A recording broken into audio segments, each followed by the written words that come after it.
ಅನಾನಸಿಂದ ಕೇಸರಿ ಬಾತ್ನ ಮಾಡ್ತೀವಿ, ಜ್ಯೂಸ್ನ ಮಾಡ್ತೀವಿ, ಅಷ್ಟೇ ಯಾಕೆ ರಸಮ್ನು ಕೂಡ ಮಾಡ್ತೀವಿ ಅಲ್ವಾ. ನಾನಿವತ್ತು ಅನಾನಸ್ ದೋಸೆನ ಸ್ಪಾಂಜಿಯಾಗಿ ಹೇಗೆ ರುಚಿಕರವಾಗಿ ಮಾಡ್ಬೋದು ಅಂತ ತೋರಿಸ್ತಾ ಇದ್ದೀನಿ.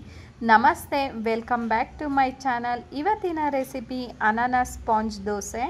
ಅನಾನಸ್ ದೋಸೆನ ಮಾಡಲಿಕ್ಕೆ ಮೊದಲನೇದಾಗಿ ಒಂದು ಬೌಲ್ಗೆ 2 ಕಪ್ಪು ಅಕ್ಕಿನ ಹಾಕ್ಕೊಳ್ತಾ ಇದ್ದೀನಿ. ರೇಷನ್ ಅಕ್ಕಿ ಅಥವಾ ದೋಸೆ ಅಕ್ಕಿ. 1-2-3 ಬಾರಿ ನೀರಿಂದ ಚೆನ್ನಾಗಿ ತೊಳ್ಕೊಂಬಿಡೋಣ. ಅಕ್ಕಿನ ಸುಮಾರು 4ರಿಂದ 5 ಗಂಟೆಗಳ ಕಾಲನಾದರೂ ನೆನೆಸ್ಕೊಳ್ಬೇಕಾಗತ್ತೆ. ಅಕ್ಕಿ ಚೆನ್ನಾಗಿ ನೆಂದರೆ ದೋಸೆನೂ ಕೂಡ ತುಂಬ ಚೆನ್ನಾಗಾಗುತ್ತೆ. 4-5 ಗಂಟೆಗಳ ಕಾಲ ಅಕ್ಕಿನ ನೆನೆಸ್ಕೊಂಡಿದ್ದಾಗಿದೆ. ಅಕ್ಕಿ ಈ ರೀತಿ ತುಂಬ ಚೆನ್ನಾಗಿ ನೆಂದಿರುತ್ತೆ. ಮತ್ತೊಂದು ಸಾರಿ ನೀರಿಂದ ಅಕ್ಕಿನ ಚೆನ್ನಾಗಿ ತೊಳೆದು ನೀರನ್ನು ಬಸ್ದು ತೊಗೊಂಡಿದ್ದೀನಿ. ನಂತರ ಒಂದು ದೊಡ್ಡ ಅನಾನಸ್ನ ತೊಗೊಂಡಿದ್ದೀನಿ. ಸಿಪ್ಪೆನೂ ಕೂಡ ತೆಕ್ಕೊಳ್ತಾ ಇದ್ದೀನಿ. ಸಿಪ್ಪೆನ ತೆಕ್ಕೊಂಡ ನಂತರ 3/4 ಭಾಗದಷ್ಟು ಅನಾನಸನ್ನಷ್ಟೇ ಬಳಸ್ಕೊಳ್ತಾ ಇದ್ದೀನಿ. ಅನಾನಸ್ ಮೇಲಿರುವಂತಹ ಮುಳ್ಳನ್ನು ಈ ರೀತಿ ಚಾಕುವಿಂದ ತೆಕ್ಕೊಳ್ತಾ ಇದ್ದೀನಿ. ಅದನ್ನು ವೇಸ್ಟ್ ಮಾಡೋ ಬದಲು ಜ್ಯೂಸ್ಗೂ ಕೂಡ ಬಳಸ್ಬೋದು. ದಪ್ಪದಾಗಿ ಅನಾನಸ್ನ ಕಟ್ ಮಾಡಿ ತೆಕ್ಕೊಳ್ತಾ ಇದ್ದೀನಿ. 2 ಲೋಟ ಅಥವಾ 2 ಕಪ್ ಅಕ್ಕಿನ ತೊಗೊಂಡ್ರೆ ಸುಮಾರು ಅದರ ಅರ್ಧದಷ್ಟಾದರೂ ಅನಾನಸ್ನ ಹಾಕ್ಕೊಳ್ಬೇಕಾಗತ್ತೆ. ಅರ್ಧ ಕಪ್ಪು ಅವಲಕ್ಕಿನೂ ಕೂಡ ನೆನೆಯಲಿಕ್ಕೆ ಇಟ್ಕೊಳ್ತಾ ಇದ್ದೀನಿ. 1 ಬಾರಿ ನೀರಿಂದ ತೊಳೆದು ನೆನೆಯಲಿಕ್ಕೆ ಇಟ್ಕೊಂಡ್ಬಿಡೋಣ.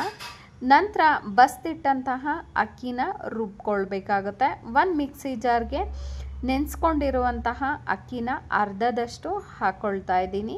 ನಂತರ ಅನಾನಸ್ನು ಕೂಡ ಜೊತೆಯಲ್ಲೇ ಅರ್ಧ ಹಾಕ್ಕೊಳ್ತಾ ಇದ್ದೀನಿ. ಅರ್ಧ ಅನಾನಸು ಅರ್ಧ ಅಕ್ಕಿನ ಹಾಕೋದ್ರಿಂದ ರುಬ್ಲಿಕ್ಕೂ ಕೂಡ ತುಂಬಾ ಸಹಾಯ ಆಗುತ್ತೆ. ಸ್ವಲ್ಪ ನೀರನ್ನು ಹಾಕ್ಕೊಂಡು ನುಣ್ಣಗೆ ರುಬ್ಕೊಬೇಕಾಗತ್ತೆ.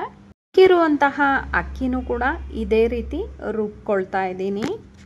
ಅನಾನಸ್ ದೋಸೆ ಎಷ್ಟು ರುಚಿಯಾಗಿರುತ್ತೆ ಅಂದರೆ ಮತ್ತೆ ಮತ್ತೆ ಮಾಡಿಕೊಂಡು ತಿನ್ನಬೇಕು ಅನಿಸುತ್ತೆ, ಅಷ್ಟು ರುಚಿಯಾಗಿರುತ್ತೆ. ಹಿಟ್ಟನ್ನು ರುಬ್ಕೊಂಡಿದ್ದಾಗಿದೆ. ಅವಲಕ್ಕಿನೂ ಕೂಡ ರುಬ್ಕೊಳ್ತಾ ಇದ್ದೀನಿ. ಅವಲಕ್ಕಿನ ಅಕ್ಕಿ ರುಬ್ಬುವಾಗಲೇ ಕೂಡ ಹಾಕ್ಕೊಳ್ಬೋದು. ನಾನು ಸಣ್ಣ ಜಾರ್ಗೆ ಹಾಕ್ಕೊಂಡು ನುಣ್ಣಗೆ ರುಬ್ಕೊಳ್ತಾ ಇದ್ದೀನಿ. ಸ್ವಲ್ಪ ನೀರನ್ನು ಹಾಕ್ಕೊಂಡು.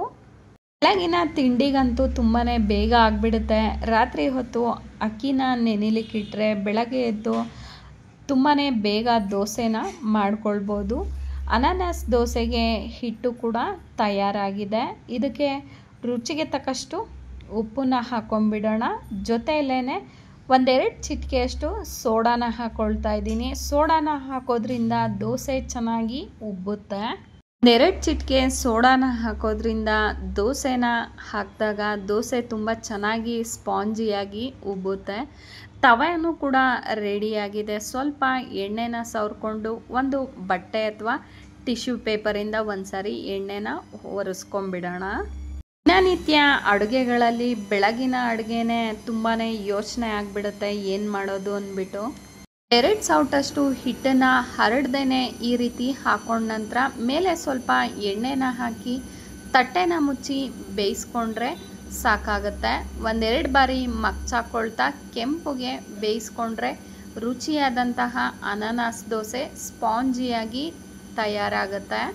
ಮತ್ತೊಮ್ಮೆ ದೋಸೆನ ಹಾಕ್ಕೊಳ್ಳೋಣ. ದೋಸೆ ಯಾವಾಗಲೂ ಮೊದಲನೇ ಬಾರಿ ಹಾಕ್ದಾಗಿಂತ 2ನೇ ಬಾರಿ ಹಾಕಿದಾಗ ತುಂಬಾ ಚೆನ್ನಾಗಿ ಆಗುತ್ತೆ ಅಲ್ವಾ.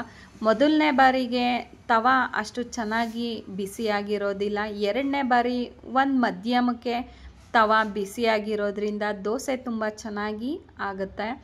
ರುಚಿಯಾದಂತಹ ಬಿಸಿಯಾಗಿ ಅನಾನಸ್ ದೋಸೆ ರೆಡಿ. ಎಷ್ಟು ಸ್ಪಾಂಜಿಯಾಗಿದೆ ಅಂದರೆ ಅವಲಕ್ಕಿನ ಹಾಕೋದ್ರಿಂದ ತುಂಬಾ ಮೃದು ಆಗುತ್ತೆ. ಚಿಟಿಕೆ ಸೋಡಾನ ಹಾಕೋದ್ರಿಂದ ಚೆನ್ನಾಗಿ ಉಬ್ಬುತ್ತೆ ಕೂಡ. ಈ ರೀತಿ ದೋಸೆ ಸ್ಪಾಂಜಿಯಾಗಿ ಆಗಿದೆ.